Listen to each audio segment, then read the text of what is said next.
So in any case, I'm going to pick up from where I left off. We're at the last ayah of Surah Al-Asr, إِلَّا الَّذِينَ آمَنُوا وَعَمِلُوا الصَّالِحَاتِ وَتَوَاصَوْا بِالْحَقِّ وَتَوَاصَوْا بِالصَّبْرِ, with the exception of those who believed and did good deeds. I'm oversimplifying translation right now. With the exception of those who believed and did good deeds, counseled one another to the truth and counseled one another to perseverance or to patience. In that, we talked the last time about faith, those who believed and those who did good deeds. We kind of elaborated those two things together just a little bit. Now I want to take a concluding comment on those two things and then move on. يقترن العمل الصالح بالإيمان في القرآن الكريم نحو 75 مرة مع الوعد والبشرى. The Quran actually mentions faith and good deeds together about 75 times. So the connection between faith and doing good is actually a very strong one across the entire Quran. And as it's mentioned, what comes with it is al-wa'ad, meaning Allah has promised people like that success. Wal-bushra, He mentions good news for them. بِأَنَّ مَنْ يَعْمَلَ صَالِحًا وَهُوَ مُؤْمِنٌ فَلَا يَخَافُ ظُلْمًا وَلَا هَضْمًا. That, someone who can do good deeds while holding on to their faith, that kind of a person's never going to be afraid of being wronged, nor are they ever going to be, all their deeds are going to be absorbed. La wala kufrana li sa'ihi, Quran will tell us that the efforts that they made will never be denied them. That even if you didn't achieve results, the fact that you made efforts is actually something Allah will acknowledge in and of itself. I like to remind, especially students that are studying Islam or Arabic or Quran or things like that, it may be that you don't know how to pronounce Quran properly. And you're trying to learn how to do that, and everybody else in class got way ahead of you, and you're way behind. You can't get the ayn out of your system. You're still saying A'udhu billahi minash shaitanir rajim, and you can't say A'udhu billahi minash shaitanir rajim, and it's gone 6 months, and you're still like A'udhu, A'udhu, A'udhu, and your sheikh is just plucking his hair out, going A'udhu, and you're saying A'udhu, and it's just not working for you. But you're trying, and nobody else sees results except Allah, because to Allah the effort is the result. And so those efforts, even if nobody else saw results for them, are in fact rewarded with Allah.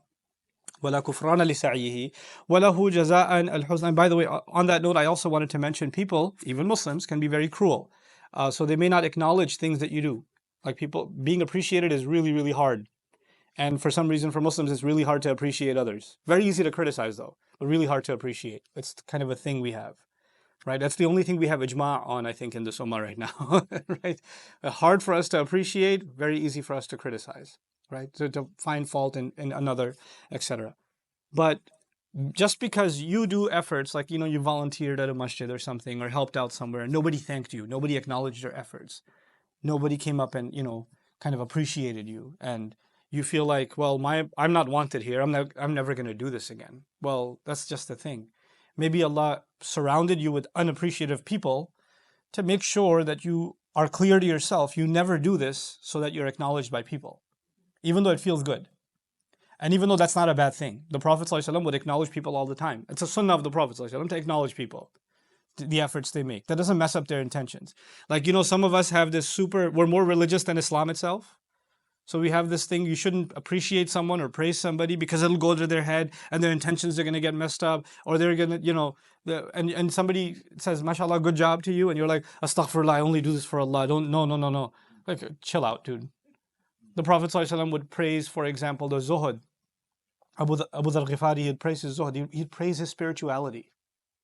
Like, of all the things that if he's super spiritual, then he should be really uncomfortable that you're praising his spirituality. Like, no, I'm not a spiritual person, I'm a nobody.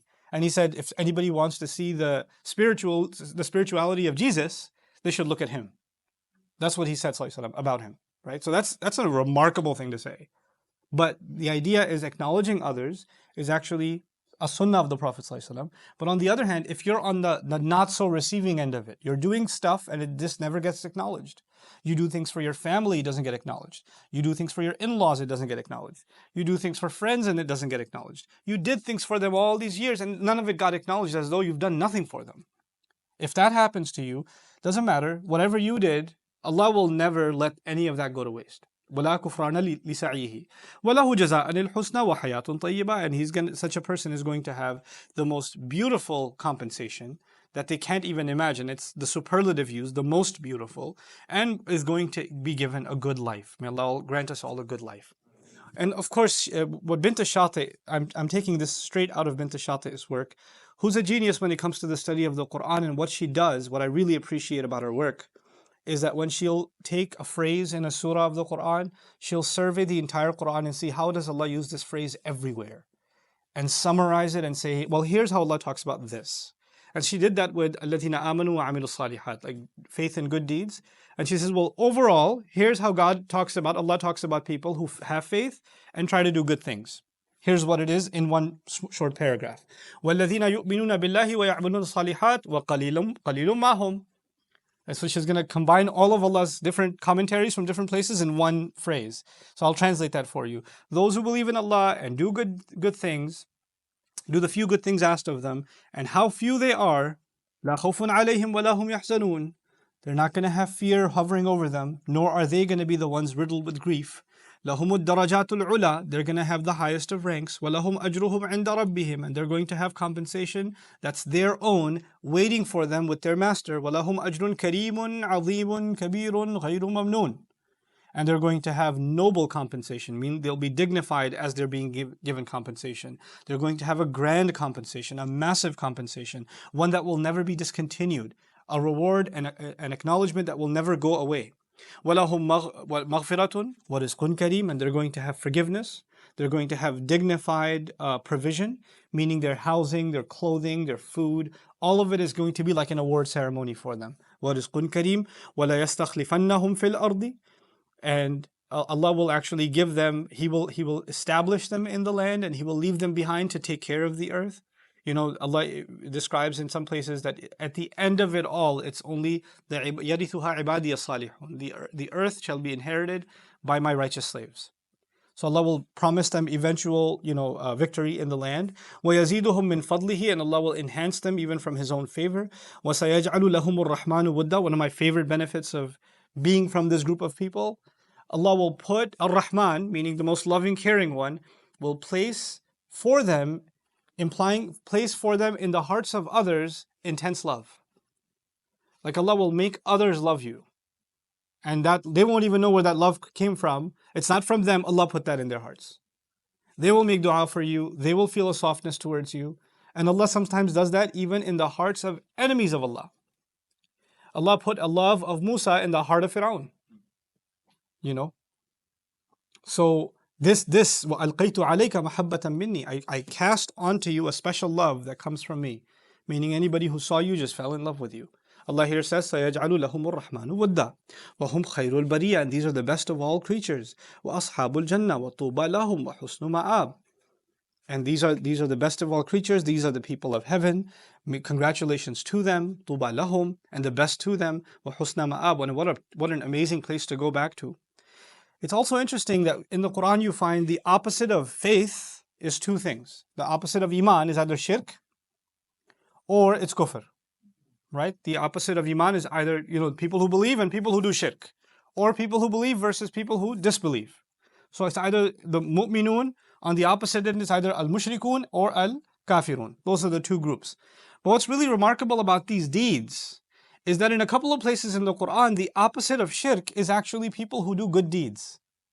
Instead of being people who believe, it's people who do good deeds. Which is Allah's way of saying that believing and doing good things are interchangeable and one side of or two sides of the same coin. So Allah says, for example, فَلْيَعْمَلْ عَمَلًا صَالِحًا وَلَا يُشْرِكْ بِعِبَادَةِ رَبِّهِ أَحَدًا. He should do good deeds, he should act righteously, and not do shirk. Where we were expecting Allah to say he should believe in Allah and not do shirk, He says he should act righteously and not do shirk, as if the opposite of shirk is what? Al-amal al-salih. Because al-amal al-salih is actually it's literally the other side of the same coin of faith itself. To Allah, good deeds are not some separate entity, they're actually a manifestation of faith itself. An interesting other place about just the connection between faith and deeds, Allah says, فَلَا صَدَّقَ وَلَا صَلَّى. He didn't accept the truth. He didn't confirm the truth, nor did he pray. Meaning, to Allah, the proof that he didn't accept the truth, meaning he didn't believe, is that he didn't pray. وَلَكِنْ كَذَّبَ وَتَوَلَّى. In fact, he called it a lie and turned his back, meaning turned his back from the prayer. Similarly, Allah will call the prayer. The Muslims used to pray towards Jerusalem And then Allah changed the direction towards the Makkah. And when he changed the direction towards Mecca, the Jewish community in Medina started making fun of some of the Muslims and said, "Oh, so all the other prayers you were praying towards the wrong address? You had the wrong GPS directions? Your app was, just malfunctioning?" I'm really skeptical about those apps, by the way. I was at the Haram and I pulled out my Qibla app and it was pointing in the other direction. So I was like, But anyway, they made fun of them. You're praying towards, all those prayers you were praying in the wrong direction. They didn't count. And Allah Azza wa Jalla says, about Himself, that لَن يُضِيعَ إِيمَانَكُمْ. Allah will not let your faith go to waste. The conversation wasn't about the faith going to waste. The conversation was about prayers, deeds going to waste. But Allah called it your faith going to waste. So to Allah, our deeds are actually the manifestation of our faith itself. They're not two separate things. By the way, that connection between those two is for Allah, not for people. I remind you, when we talk about things from the Quran, we're talking about how Allah judges things, not how you and I judge others. If anything, these formula that I'm sharing with you are there for you to judge who? Yourself. Nobody else. Somebody else doesn't pray, you don't say, "Oh, well, Quran says faith in action, you kafir." No, you don't. No, that's not what Allah gave us license to do. That is not what Allah gave us license to do. This, there's the legal side of it, and there's the spiritual side of it. And the spiritual side is only for our own selves. Similarly, Allah says, وَمَنْ كَفَرَ فَعَلَيْهِ كُفْرُهُ. Whoever were to disbelieve, then the liability of disbelief is only going to hurt them. وَمَنْ عَمِلَ صَالِحًا فَلِأَنفُسِهِمْ. And whoever does good things, then it's for their own benefit. Wait, what's being contrasted? Disbelief with good deeds, as opposed to disbelief versus belief. Like, قُلِ الْحَقُّ مِنْ رَبِّكُمْ فَمَنْ شَاءَ فَلْيُؤْمِنْ وَمَنْ شَاءَ فَلْيَكْفُرْ. Like, it's usually belief, disbelief, shirk, or belief. But here you have, if you want to disbelieve, then that's going to hurt you, nobody else. And if you want to do good deeds, it's only going to benefit you. وَمَنْ عَمِلَ صَالِحًا فَلِأَنفُسِهِمْ يَمْهَدُونَ. They're only extending a good road for themselves. So that's one of the other things I wanted to highlight to you before we start today with وَتَوَاصَوْا بِالْحَقِّ and وَتَوَاصَوْا بِالصَّبْرِ, is as if Allah, when He says الَّذِينَ آمَنُوا وَعَمِلُوا الصَّالِحَاتِ, He's actually describing the inner and the outer of the same thing. This, how they say, this fruit is from that tree. They're byproduct. It's a byproduct, necessarily a byproduct. And that's what this is. By the end of the surah, inshallah, I'll share the logical connection between them, not just the textual one. Like, this is how Allah describes the textual relationship between these things. But even it's common sense. And we'll see that at the end, inshallah.